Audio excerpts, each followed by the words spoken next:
suy nghĩ của bản thân mình hôm nay nó thế này, hôm sau nó lại thế khác.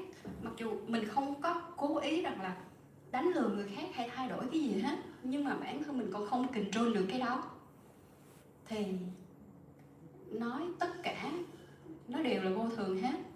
Thì cái mối quan hệ đó, cái thời điểm đó đối với em á, đó là niềm vui mà nó gọi là lớn lao duy nhất. Và cái đó là em cảm thấy rằng là đó mới sống cho mình. Còn tất cả những cái chuyện em làm từ lúc mà em học xong, em tốt nghiệp xong rồi em làm việc, em phụng sự, gọi là phụng sự là ý là em tự nghĩ vậy thôi nha, tại vì em cũng làm việc công ty nhà em, mà nhiều khi lời thì không có lời đâu nhưng nuôi nhân viên, và mình sợ rằng là người ta không ổn định. Thực sự cái đó là áp lực của em luôn á. Thì em nghĩ là bản thân mình cũng chưa có cái gì cho mình, nhưng cái mối quan hệ đó thì em cảm thấy rằng là đúng là của mình. Em được ích kỷ một lần, nhưng mà sau khi gặp cái chuyện conflict giữa hai mối quan hệ đó thì em buộc phải lựa chọn. Ngay tại thời điểm đó em đã hy sinh mối quan hệ đó vì em sợ ảnh hưởng cái người còn lại, vì cái người kia có vấn đề về tâm lý và có những cái dấu hiệu biểu hiện là cào cấu cơ thể, rồi có thể là dẫn tới tự sát. Và em lúc đó em không có nhìn ra chuyện, em chỉ thấy cái đó là cấp bách thì em giải quyết như vậy thôi. Em nghĩ rằng là một cái thời gian nào đó đó mình sẽ bắt đầu nói lại để làm lại cho nó đúng, hay là có việc gì đó thì giải thích. Nhưng mà chuyện nó bẵng đi với cái quan sát của em ấy, thì ngay cả em đã lựa chọn cách đó rồi cũng không thể giúp được ai hết. Cái người đó người ta không hiểu, người ta mang cái vô minh mà em cũng đã từng mang. Người ta hành động với cái sự không hiểu biết, thì câu chuyện mà người ta có thể hại bản thân người ta, hay là những cái đưa người ta vào cái vòng lẫn quẩn đó, nó vẫn lại lặp lại. Thì em mới hiểu ra rằng là cái sự lựa chọn nào của em cũng không đúng hết. Và thực ra nó cũng không phải là sai. Thì em để nó xảy ra như cái cách nó xảy ra. Và ngay cả tới bây giờ, nếu như mà cái việc mà em đã cố gắng hết sức rồi mà không thể lay chuyển được, cái người đó có tự sát đi chăng nữa, thì hiện tại bây giờ đối với em cái cảm xúc về cái đó nó cũng không còn quá sợ hãi, thậm chí không còn sợ hãi. Có thể em nói là em cảm thấy là em bị dửng dưng, em bị dửng dưng với nếu như cái chuyện đó xảy ra. Em đã tự, cái lúc thiền á, em cũng tự hỏi rằng là em giải thích là giả sử là nếu nó xảy ra thì mình như thế nào. Nhưng mà em biết rằng là em cũng đành như vậy thôi. Bây giờ bạn có chết hay là bạn có sống hay gì thì là đó là cái nhân quả của bạn, cái cuộc đời của bạn, cái đó là cái nghiệp của bạn. Em không thể nào can thiệp vào hay làm cái gì cả. Tức là bây giờ em thấy là rõ ràng là không có em, không có ai, mà dù cho cái đó có xảy ra, ngay cả cái chết có xảy ra hay không chết xảy ra, thì cái chuyện đó nó vẫn là bình thường như nó xảy ra. Thì em, cái cảm giác dửng dưng đó trước một cái sự việc mà có vẻ như là khuôn khổ ngoài đời á, thì luân lý đạo đức thì người ta sẽ không có cảm thấy rằng là nó bình thường. Thôi bây giờ em thì em cảm thấy cái đó bình thường. Cái thứ hai là với cái người phụ nữ mà đầu tiên của đời em mà cũng không bao giờ phản bội em á, thì người phụ nữ này là sống là hy sinh vì gia đình. Em cũng ngày xưa em rất là không thích cái cách sống như vậy. Em luôn can thiệp vào cái cách nghĩ hay cái cách làm. Tức là mình có thể cân bằng trung đẳng một chút, mình có thể giúp đỡ người khác nhưng mà đừng tổn hại bản thân mình. Nhưng mà không, mẹ em thì không như thế. Nhưng mà ngay cả chuyện gần đây là thậm chí là mẹ em có thể làm cái việc đó và ảnh hưởng tới sức khỏe và hy sinh luôn cái gọi là cơ thể, thì em cũng cảm thấy cái chuyện đó hết sức bình thường. Và em không còn cảm thấy rằng là cái đó nó có vấn đề nữa. Nếu mẹ em chọn cái đó thì em cứ xem như là cái đó là việc nó cần xảy ra, nó cần xảy đến và nó đúng thời điểm, nó phải như vậy. Em không biết là nói cái này thì như thế nào, cũng mất thời gian của mọi người. Và thì mong mọi người thông cảm, vì cái này là cái mà nó thực sự em cảm thấy là mình đang bị dính mắc ở chỗ đó khá là nhiều. Mình không biết là mình cảm thấy giác là mình đúng, nhưng mà không biết là mình đúng hay không đúng. Thì em cũng mong là hôm nay được Ngài chia sẻ cái này để cho em có một chút chuyện này dĩ nhiên đó là không thể nào nói là tính tâm được, là có nghĩa là không bao giờ em có thể trải qua vào thời gian này hoặc là trong đời này. Có thể là nó sẽ xảy ra trong một cái đời khác tiếp theo của em, nhưng mà để em có niềm tin, để em vững bước em đi trên cái con đường này tiếp tục. Dạ, cảm ơn mọi người.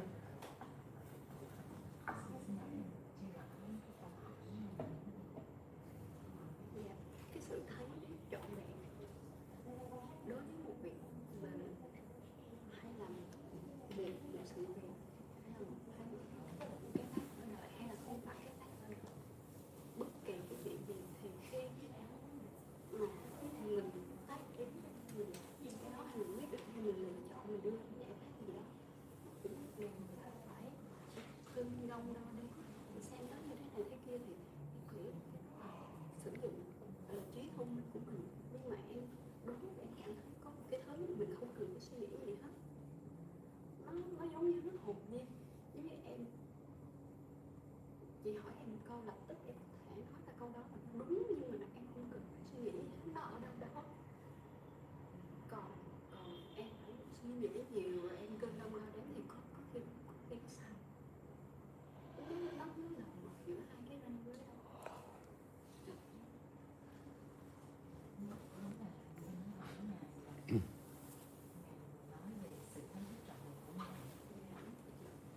Em muốn nghe cái kinh nghiệm đã qua của người trong cái chuyện thực hành để mình phải gọi là đạt được cái chị đạt. Thì em muốn nghe cái đó để xin được chia sẻ là em có một cái chất liệu.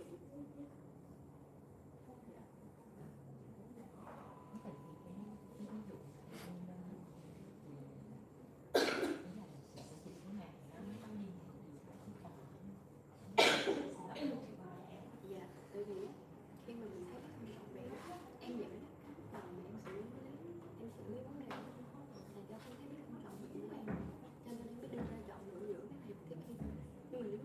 Nhưng mà nếu em có một chút của bây giờ thôi, cái câu chuyện khác nhau, cái đó là cách nhau một năm hay 2 năm rồi, thì cái sự chuyển biến trong em khác rồi, thì lúc đó em quay lại em thấy là mình không kịp lấy ra là nếu có chứ để em sẽ giải quyết cách này khác không, để một chuyện nó ổn hơn đó.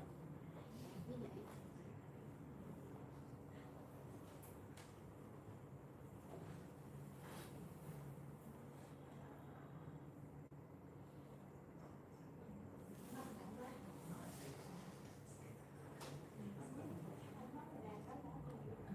I try to explain, even though I'm not so clear about the question. She would like to ask for Xiaodao's teaching and sharing about Xiaodao's realization, like the complete realization, the complete experience when having the complete understanding about Dharma, both in practice and in making decision. Could Sarah teach and share about that, so that she can check with herself, with her own practice.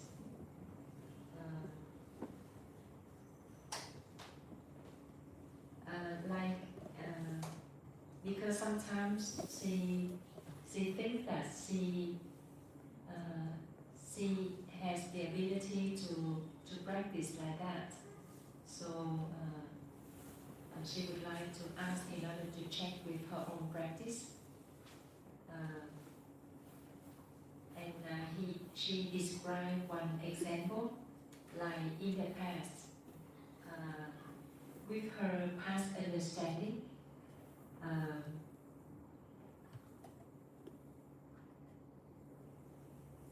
when she has to relationships two like relationship with two persons.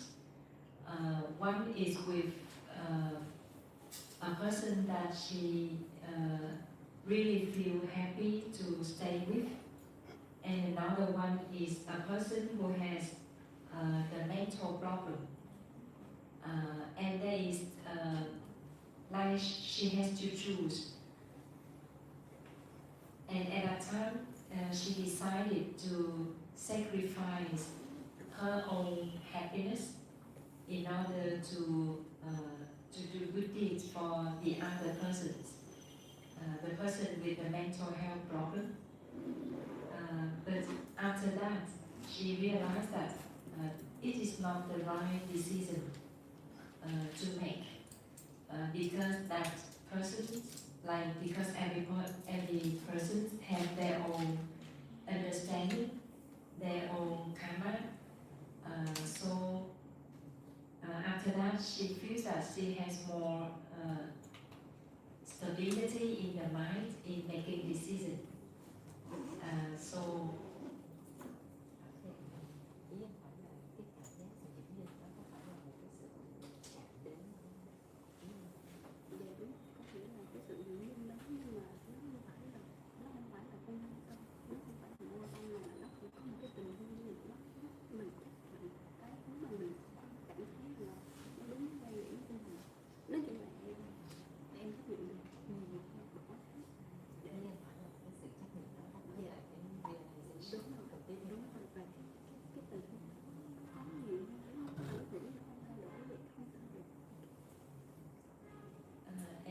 and then with more practice, she feels that her mind become more stable.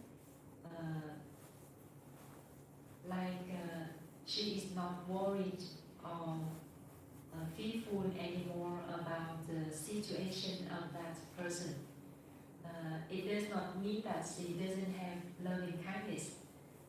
She still have loving kindness in her mind, but there's no worry, no fear about that person anymore. So that's why she would like to ask whether it is the status of complete realization. So that's why she would like to ask for your sharing and teaching about your own your own experience of the complete understanding and complete realization.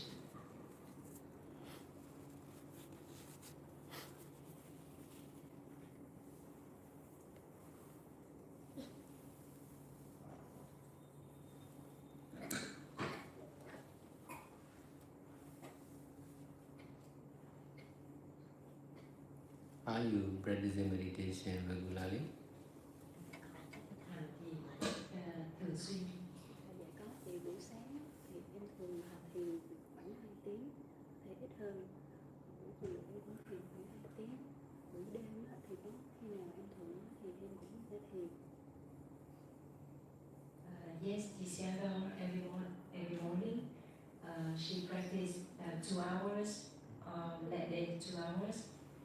In the afternoon, also 2 hours, and at night, she also tries to practice if she can, as much as she can. How long have you been practicing regularly? Dạ, 2 years. Bạn đang thực hành một cách liên tục trong 2 năm. Dạ liên tục thì em mới dám nói, nhưng mà thường xuyên. Một cách thường xuyên trong 2 Thường năm. xuyên. Có thể nếu mà nói trong thời gian thì mình có thể theo những người thì có thể khi là bạn. Và em cũng tập cộng với. She has been practicing regularly for 2 years, and for her own practice, she considers she can achieve 7/10. If we need to rate, she can achieve 7/10, and she also tries to keep present.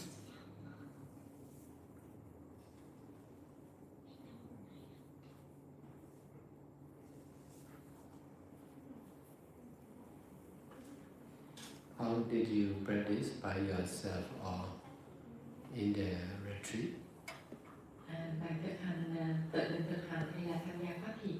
Dạ em tự thực hành. Sau thì gần đây á thì có bạn yêu duyên em lên Phước Sơn, em hành thiền với nhà Ajahn Brahm được mấy ngày. Từ mùng 2 Tết thì em có tham gia phát hiện của mình hay là có được một ngày. Dạ là cái 2 lần đầu tiên mà em tham gia một khóa thiền thật sự chính thức. Dạ một ngày. She practices by herself, and recently she went to Futsal to join the retreat by Sayadaw Ajahn Brahm for some days only. And during the Lunar New Year, she attended one day meditation retreat guided by you, by Sayadaw, but only one day.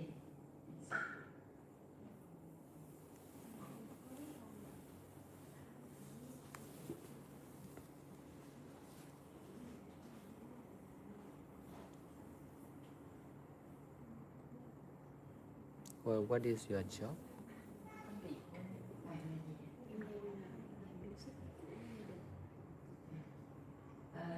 She does her family's business.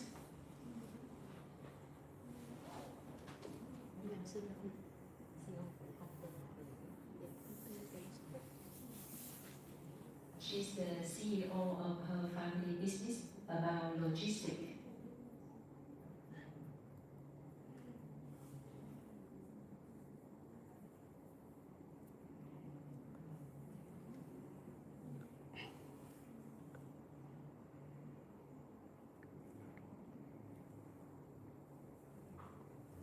How long have you been working? Bạn làm bao lâu rồi?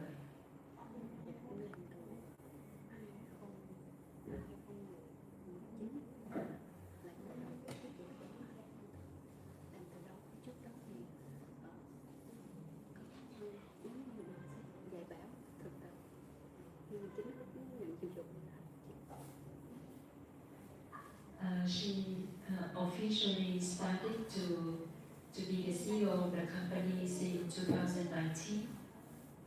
Before she worked at apprentice, like learning, intern, something like that.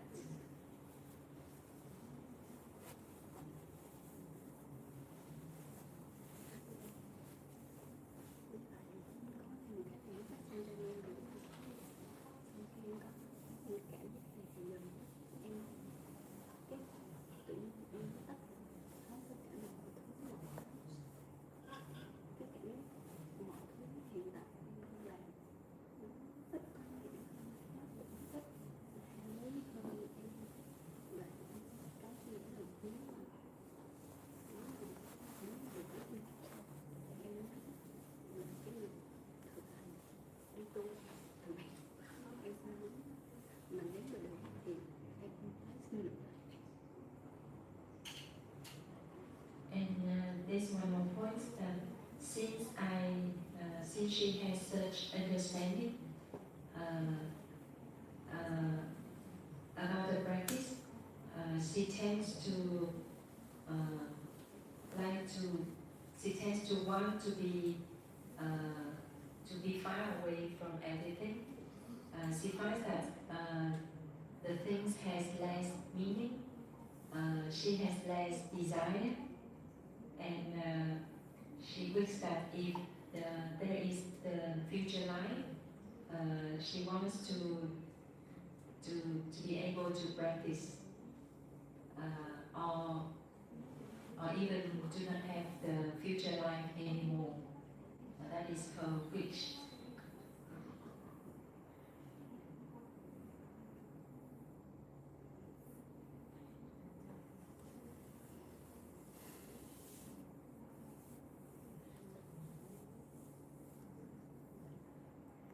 Like she wants to detach from everything.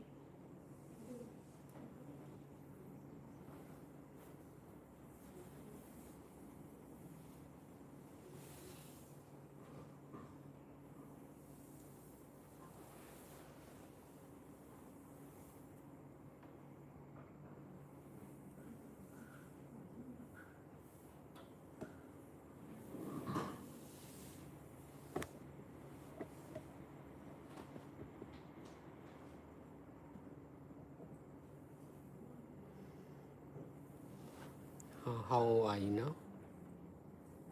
Mấy tuổi?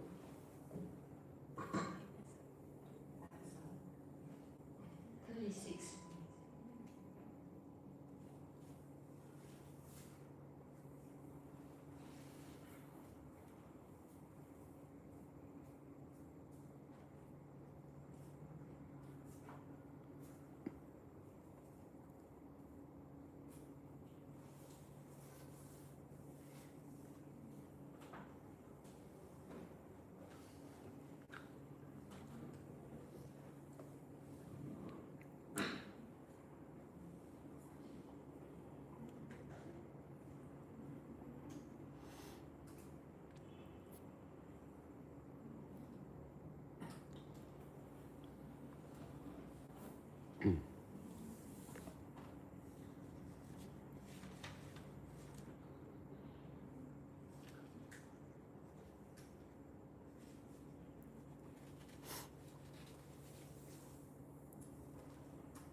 How do you understand my teaching?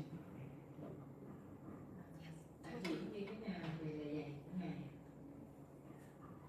Em hiểu lời dạy của Ngài.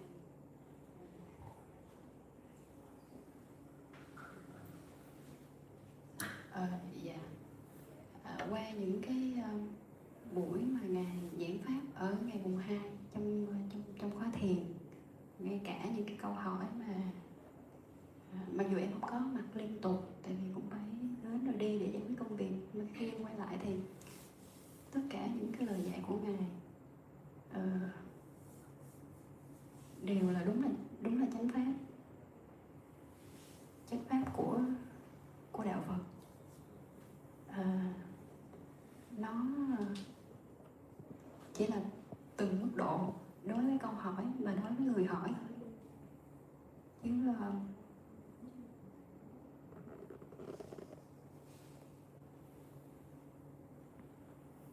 nếu mà quy về chung á, thì so với những cái gì mà em đã nghe, đã tìm hiểu trong kinh, thì nó ngày càng sáng tỏ ra. Và mặc dù là những cái câu hỏi này nó mang cái tính chất là hiện tượng của cuộc sống. Thực ra hiện tượng của cuộc sống thì mỗi một người một hiện tượng khác nhau. Nó không phải là cái này thì nó cũng sẽ là cái khác. Mình cũng không nên bám chấp vô cái chuyện này hay là chuyện kia. Cuối cùng nó chỉ quy về một cái bản thể thôi. Thì cái lời dạy của Ngài tuy lúc này có khác, giống như hồi sáng có một câu hỏi là làm sao để mà mình hiểu được, mình tin được, mình giữ cái niềm tin đó khi mà mình nghe vị thầy này nói như thế này, vị thầy khác nói như thế khác. Thì bản thân em không có vấn đề gì với chuyện là lời dạy của vị thầy này hay thầy khác. hay là ngay cả ngày mùng 2 so với là ngày hôm nay, tại vì nó cũng là nằm trong pháp, nó cũng là vô thường. Tại vì cái đó nó là một cái sự vận hành của pháp, nó thực sự rất hoàn hảo rồi, nó cần xảy ra nó là sự xảy ra, cho nên là bản thân em không dính mắc vào những cái đấy nhiều. Mà cái mà em cần phải quan tâm là khi mà Ngài dạy như vậy, mình có hiểu là Ngài dạy là một chuyện, mình có mang lời dạy của Ngài vào cái thực hành của mình trong cuộc sống để giải quyết các hiện tượng trong cuộc sống, giải quyết cái tâm của mình, giải quyết cái tâm của người khác đạt được hiệu quả hay không, thì nó mới là ổn hay không. Mà thực chất là nếu nó không ổn thì cũng không sao cả. Thì sau khi em có tìm hiểu về giáo lý Phật pháp thì cái câu hỏi tại sao trong em nó im bặt đi. Tại sao có một cái sự không tin tưởng lẫn nhau, tại sao mình cứ thiếu tiền, tại sao mình cứ gặp cái này cái kia trong cuộc sống. Thì tất cả các câu hỏi tại sao đó, và tại sao mình bệnh, tại sao cái gì đó, thì nó không còn bất kỳ một cái câu hỏi nào xuất hiện nữa. Vì bản thân cái pháp và cái nhân quả nó đã đủ hoàn hảo rồi, mình không cần suy nghĩ về những cái thứ đó. Thì em thấy cái lời dạy của Ngài nó tác lên được cái tinh thần mà mình tức là xả ly khỏi cái dính mắc ở bất kỳ chuyện gì đó, dù cho là nó là tốt hay là nó không tốt. Dĩ nhiên ở đây á, em thấy là Ngài có hướng mọi người hướng tới cái chuyện là làm nhiều thiện pháp, việc đó là việc tốt, nhưng mà làm việc tốt đó để giúp cho mình có một cái phương tiện thuận lợi hơn. Ví dụ như mình không thiếu tiền chẳng hạn, hay là không có bị bệnh tật để cái thân mình an, thì lúc đó mình sẽ tập trung vào để mình tu tập nó dễ hơn, chứ không phải là cái việc tốt đó thì mình sẽ đả phá cái việc xấu.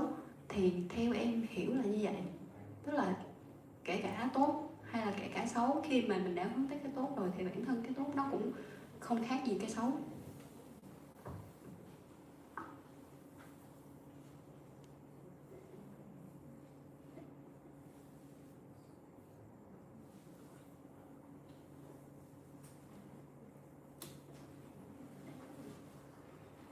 Dear Shadow, after attending your retreat on the Lunar New Year and listening to your answers, the questions, even though I didn't follow fully, I understand that your teaching is the true Dharma, the true teaching of Buddha. Depends on the different questions, depends on the persons who ask questions. You will have like different level of teaching, but overall,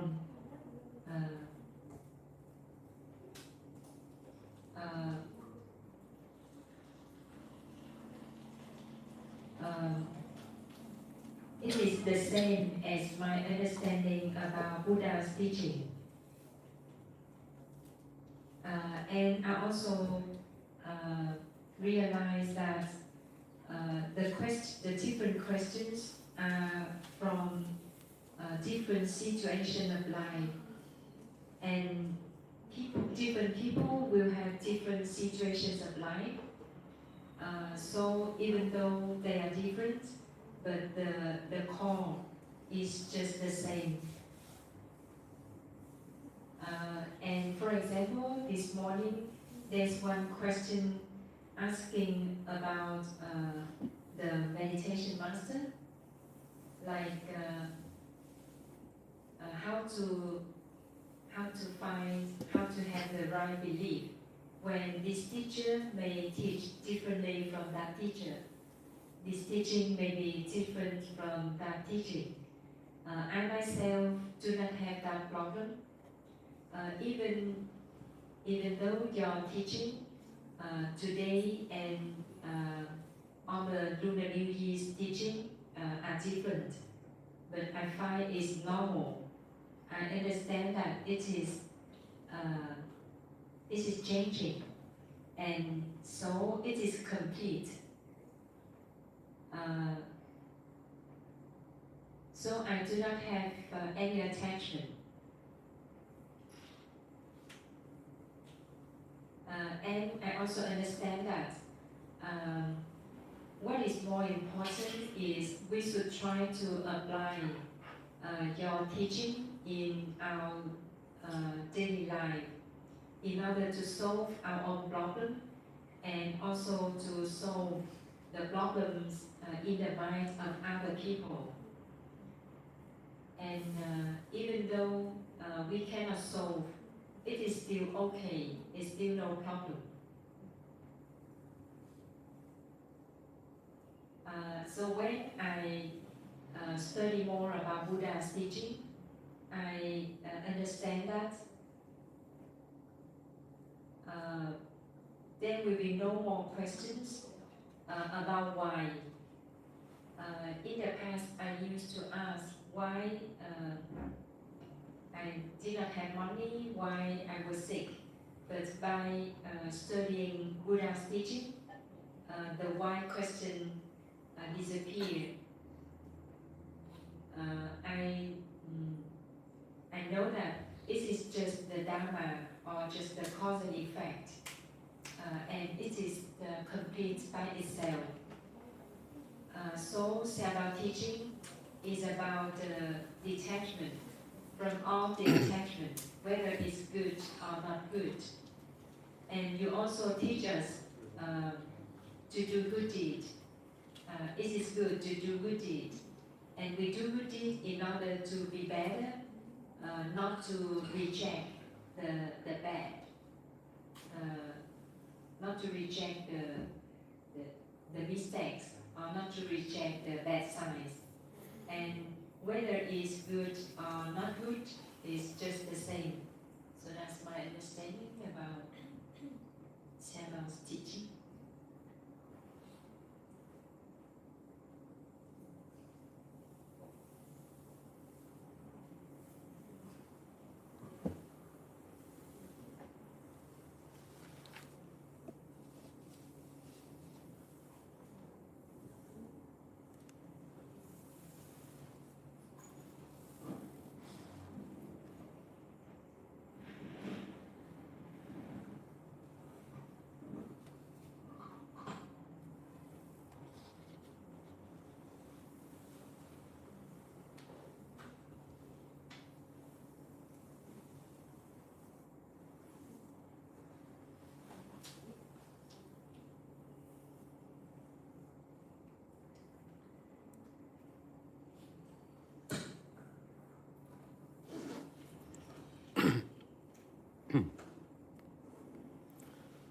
So if your understanding is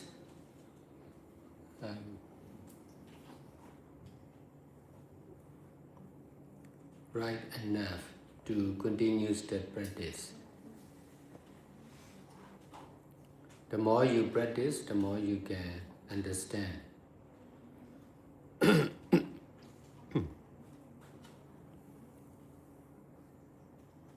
But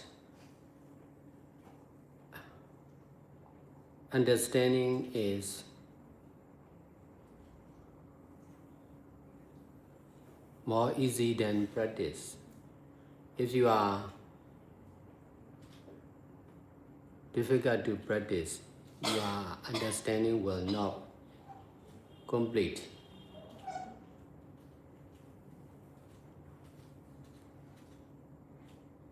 To understand more and more deeply and clearly, you must continue the practice. I do the same.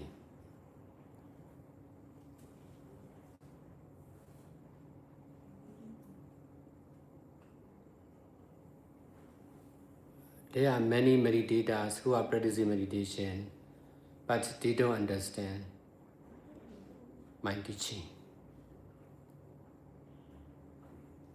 In this way, they are practicing without enough right understanding.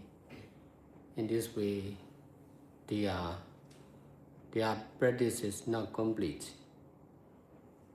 Some of the people can understand this kind of teaching, but they can practice. In this way, their understanding is not complete. They used to say, I understand your teaching, but that understanding is not complete. Understanding without practice is not complete for sure. Compared with not understanding, it can be called understanding, but not understanding, not the same understanding like me. I understand because of combination between right understanding and practice. If you understand to detach, you must detach. If you can detach, you can understand more and more about detachment and mindfulness.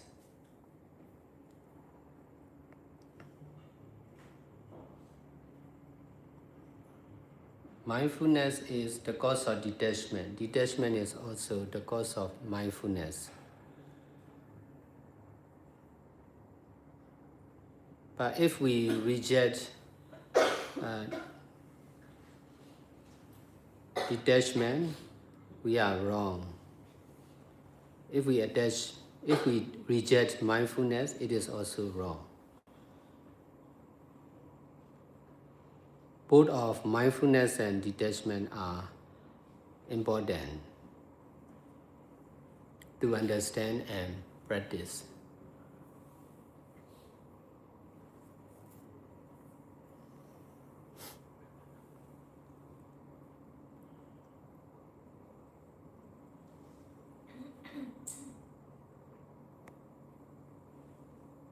Because of this understanding, this kind of understanding, I dare to detach from other understanding and other practice. That's why I understand more and more, because of practicing more and more.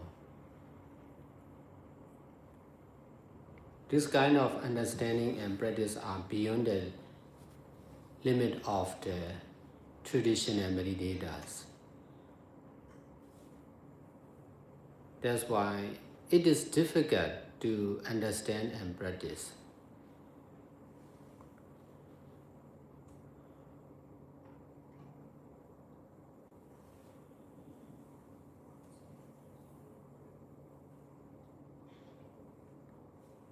This kind of understanding and practice is easy to reject because most of the meditators are rejecting to understand and practice like this.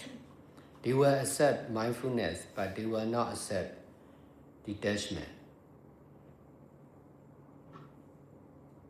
They will practice meditation forcefully, intentionally, but they will not practice detachment forcefully or intentionally. Mindfulness without detachment is not complete. Detachment without mindfulness is also not complete. Both are important.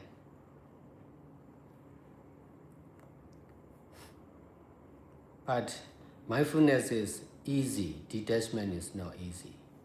That's why many people are practicing mindfulness, but not detachment. Detachment is even difficult to understand, more difficult to practice.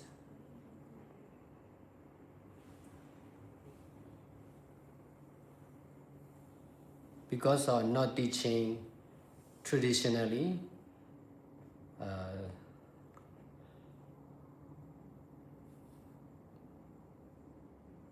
most of the traditional meditators reject to listen and practice my teaching.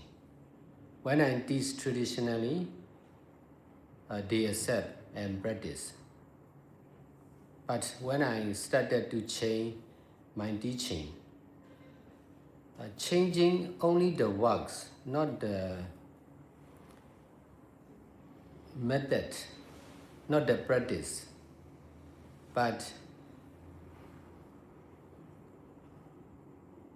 attachment on works cannot accept changing works. In this way, whenever I change, in the first changing of my teaching from traditionally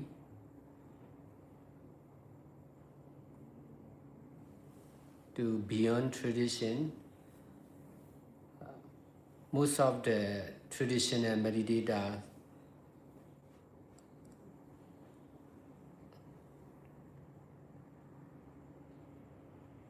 stop learning my new teaching and practice. They just follow what they understand. They just continue the traditional understanding and practice. But in my side, I have been teaching like this more and more, and then now I am able to teach like this. Because of teaching like this, more and more meditators and people are easy to understand and practice than before. This is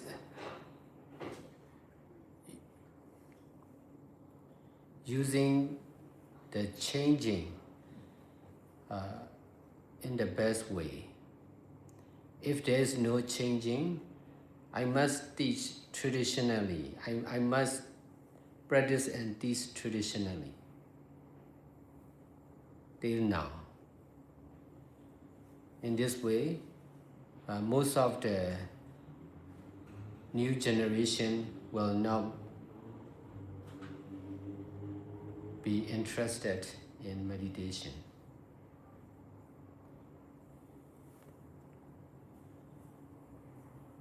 Whenever I started changing my works in teaching meditation, some of the meditators stopped listening to my new teaching, but in the other side, new meditators appear, or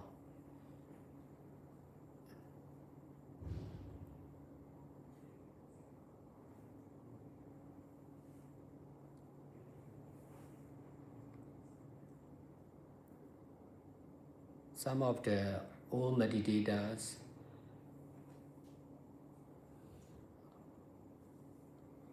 are accepting my teaching.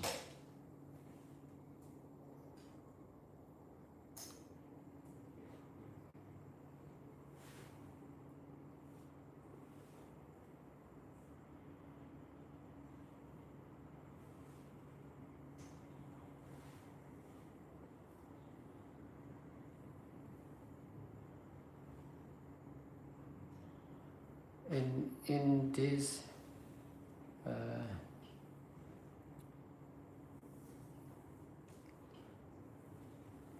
in 2026,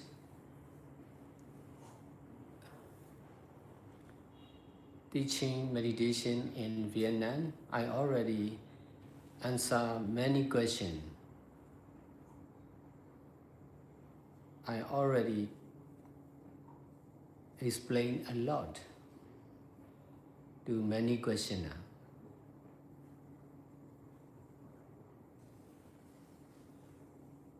So you can listen from YouTube.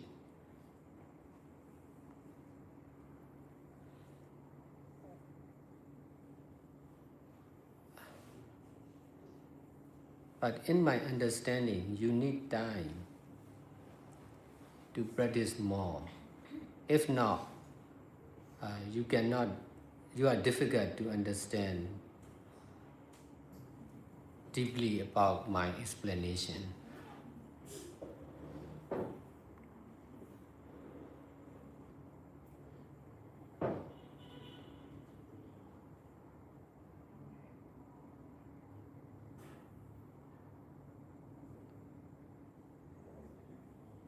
Listening to Dhamma teaching should be together with detachment from self. Because I'm not teaching with self, I'm teaching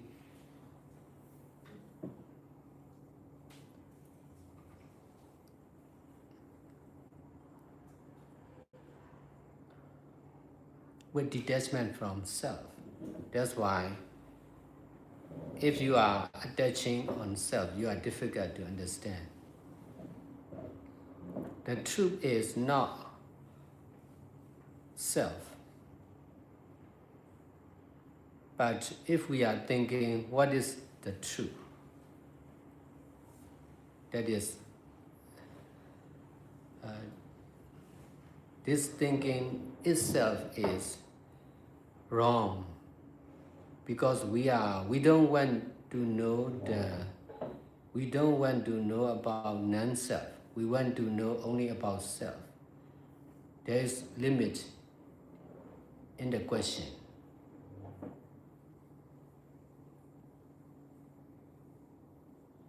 Only when we are able to detach from self,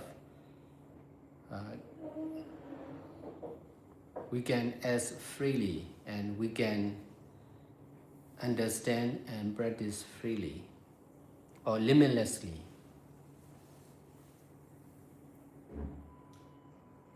Some of the questions now are asking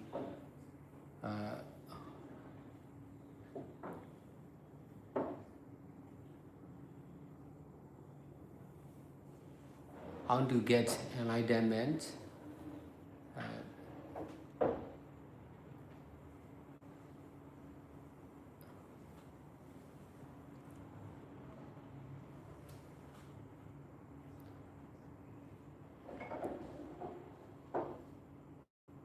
Easily or urgently, that is impossible because they don't want to be long. They don't want to practice difficultly. They want easy way.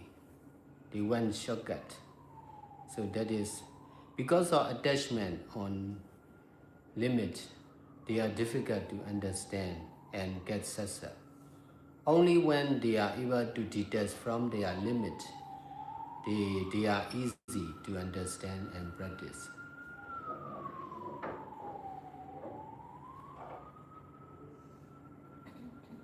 Attachment is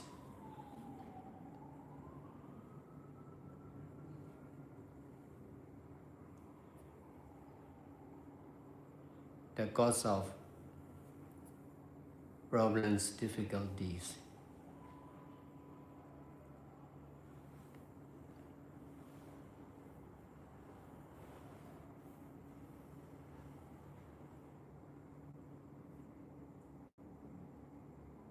And that's why I emphasize to teach about detachment.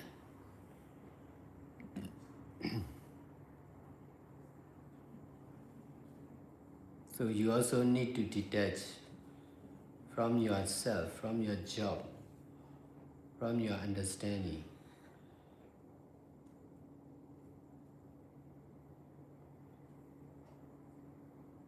Only when you can detach, you can understand more clearly and deeply.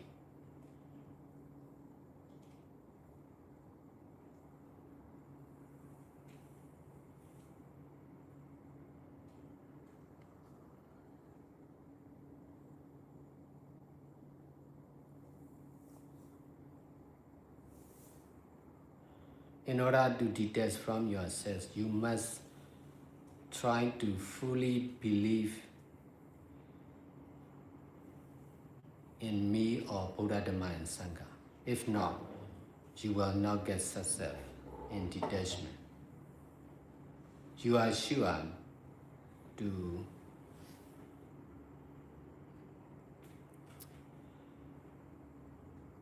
if you cannot detach from yourself, you are sure not to get success in detachment.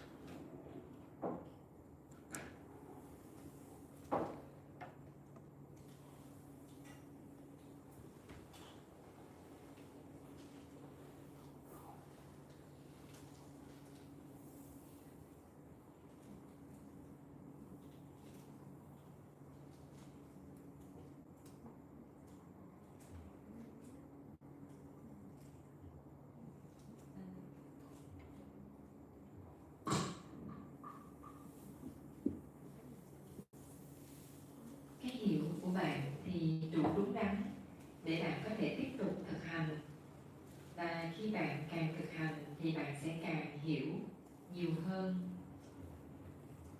Thế nhưng cái hiểu thì đơn giản hơn so với việc thực hành. Nếu như bạn gặp khó khăn trong việc thực hành thì có nghĩa là sự hiểu biết của bạn là chưa trọn vẹn. Và để có thể hiểu nhiều hơn, hiểu sâu sắc và rõ ràng hơn thì bạn cần tiếp tục sự thực hành. Tôi cũng làm tương tự như vậy. Có nhiều thiền sinh thực hành nhưng họ không hiểu về lời dạy của tôi. Vì vậy mà họ thực hành mà không với đủ hiểu biết đúng, và sự thực hành của họ thì chưa trọn vẹn. Và một vài người họ có thể hiểu được lời dạy này nhưng họ lại chưa thực sự thực hành. Vì vậy mà cái hiểu của họ cũng không trọn vẹn. Họ thường nói là họ hiểu lời dạy của tôi, nhưng cái hiểu mà không có sự thực hành thì chắc chắn là chưa trọn vẹn. So với việc hiểu thì sự thực hành là quan trọng hơn. Nếu như chỉ hiểu suông thì cái hiểu đó sẽ không giống như cái hiểu tôi đang hiểu. Bởi vì tôi kết hợp hiểu biết đúng với thực hành. Nếu như bạn hiểu về sự xả ly thì bạn cần xả ly. Nếu như bạn có thể xả ly thì bạn sẽ hiểu nhiều hơn về sự thực hành. Xả ly về sự thực hành hay biết với hiểu biết đúng và xả ly. Hay biết với hiểu biết đúng, chánh niệm là nhân của xả ly, và xả ly là nhân của hay biết với hiểu biết đúng. Nếu như chúng ta chối bỏ xả ly thì đó là sai lầm. Nếu như chúng ta chối bỏ hay biết với hiểu biết đúng, đó cũng là sai lầm. Cả việc hay biết với hiểu biết đúng và xả ly thì đều quan trọng để hiểu và thực hành. Và với hiểu biết như vậy, tôi đã dám xả ly khỏi tất cả các hiểu biết khác và những thực hành khác. Và sở dĩ sự hiểu biết của tôi ngày càng tăng trưởng là do bởi sự thực hành ngày càng nhiều hơn. Hiểu biết này và sự thực hành như vậy thì vượt lên trên những giới hạn của truyền thống hay của những lời dạy thông thường. Vì vậy mà nó không dễ dàng, nó khá là khó để có thể hiểu và thực hành. Sự hiểu biết và thực hành như vậy nó rất dễ để chối bỏ. Hầu hết các thiền sinh thì dễ chối bỏ sự hiểu biết và lời dạy này. Họ thường chỉ chấp nhận hay biết chánh niệm, nhưng họ không chấp nhận lời dạy về xả ly. Họ có thể thực hành hay biết một cách cố gắng và có chủ đích, nhưng họ chưa sẵn sàng thực hành xả ly một cách cố gắng và có chủ đích. Nếu như chỉ hay biết mà không xả ly thì ở đó là chưa trọn vẹn. Nếu như xả ly mà không có sự hay biết thì cũng chưa trọn vẹn. Cả hai thì đều quan trọng. Thế nhưng việc chỉ hay biết thì dễ dàng, hơn. Xả ly thì không dễ dàng. Hầu hết mọi người chỉ thực hành hay biết mà không xả ly. Và sự thực hành xả ly thì khó để có thể hiểu, và thậm chí là để thực hành thì còn khó khăn hơn. Vì không giảng dạy theo truyền thống, mà hầu hết các thiền sinh thực hành theo truyền thống thì chối bỏ việc nghe và thực hành theo lời dạy của tôi. Khi mà tôi dạy theo truyền thống thì họ chấp nhận và thực hành theo. Nhưng khi tôi thay đổi lời dạy của mình, khi tôi thay đổi ngôn ngữ sử dụng, bản chất của phương pháp hay sự thực hành thì không thay đổi, nhưng vì các thiền sinh có sự dính mắc vào ngôn từ mà họ không thể chấp nhận những thay đổi trong ngôn ngữ, trong những cái lời hướng dẫn.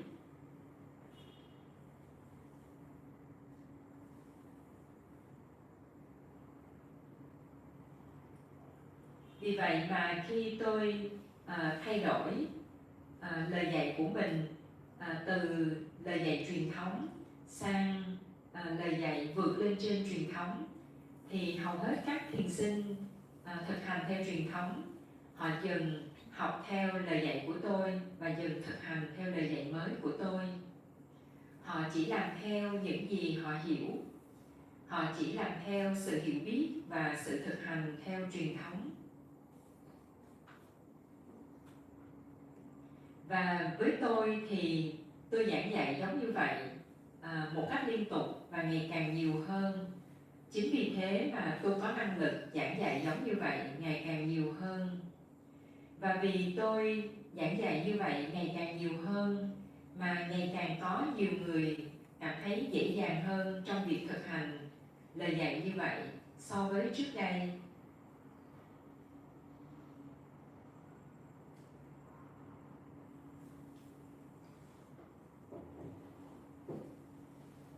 Việc sử dụng sự thay đổi theo cách như vậy là cách thức tốt nhất. Nếu như không thay đổi thì tôi sẽ phải thực hành và giảng dạy theo cách truyền thống cho đến bây giờ. Và nếu như vậy thì những thế hệ mới, những thế hệ thực hành mới sẽ không thấy hứng thú trong sự thực hành. Và mỗi khi tôi bắt đầu thay đổi lời dạy của mình thì một vài thiền sinh sẽ dừng việc nghe lời dạy của tôi. Nhưng bên cạnh đó sẽ xuất hiện những thiền sinh mới, và đồng thời có một vài thiền sinh cũ cũng chấp nhận lời dạy của tôi. Và trong năm 2006, trong những lần tôi giảng dạy tại Việt Nam, thì tôi đã trả lời rất nhiều câu hỏi. Tôi đã giải thích cho rất nhiều người hỏi về sự thực hành. Vì vậy mà bạn cũng có thể lắng nghe những lời dạy đó trên YouTube. Và với cái hiểu của tôi thì bạn sẽ cần thời gian để thực hành nhiều hơn nữa. Nếu không thì bạn khó có thể hiểu được lời dạy của tôi một cách sâu sắc. Lắng nghe lời dạy về Pháp thì cần đi đôi với sự xả ly khỏi chính mình.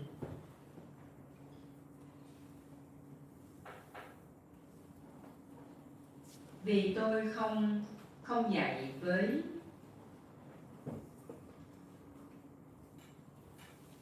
Vì tôi không giảng dạy với sự dính mắc vào chính mình, tôi giảng dạy với sự xả ly khỏi chính mình. Chính vì thế, nếu như bạn dính mắc vào chính mình, thì bạn sẽ khó có thể hiểu được lời dạy này. Sự thật thì không phải là ai đó. Nếu như bạn nghĩ cái gì đó là sự thật, cái gì là sự thật, thì chính ý nghĩ này tự thân nó là sai lầm.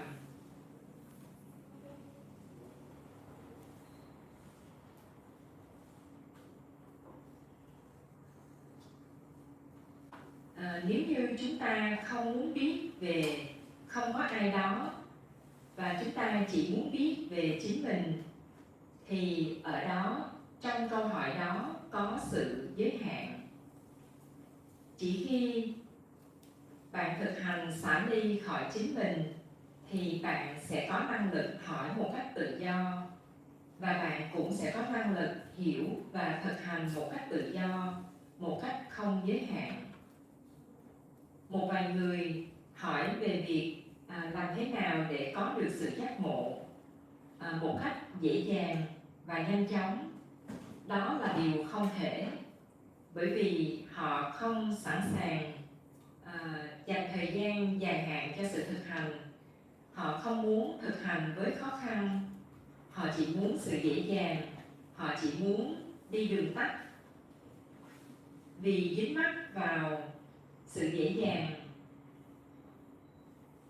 nên vì thế họ sẽ khó có thể hiểu được và khó có thể thành công trong sự thực hành. Chỉ thông qua phương thức xả ly khỏi giới hạn thì chúng ta mới dễ dàng hiểu được và thực hành được. Dính mắc là nguyên nhân của vấn đề, dính mắc là nguyên nhân của khó khăn trong việc thực hành. Tôi chú trọng vào việc giảng dạy về xả ly, vì vậy mà bạn cũng cần xả ly khỏi chính mình, xả ly khỏi công việc của mình và xả ly khỏi sự hiểu biết của mình. Và chỉ khi bạn có năng lực xả ly thì bạn mới có thể hiểu được lời dạy này một cách rõ ràng và sâu sắc. Để xả ly khỏi chính mình thì bạn cần nỗ lực tin tưởng hoàn toàn vào tôi, vào Phật, Pháp, Tăng. Nếu không, bạn sẽ không thể thành công trong việc xả ly. Và nếu như bạn chưa thể xả ly khỏi chính mình thì chắc chắn bạn cũng chưa thể thành công trong sự thực hành xả ly. Vì thế, việc tiếp tục thực hành là điều then chốt.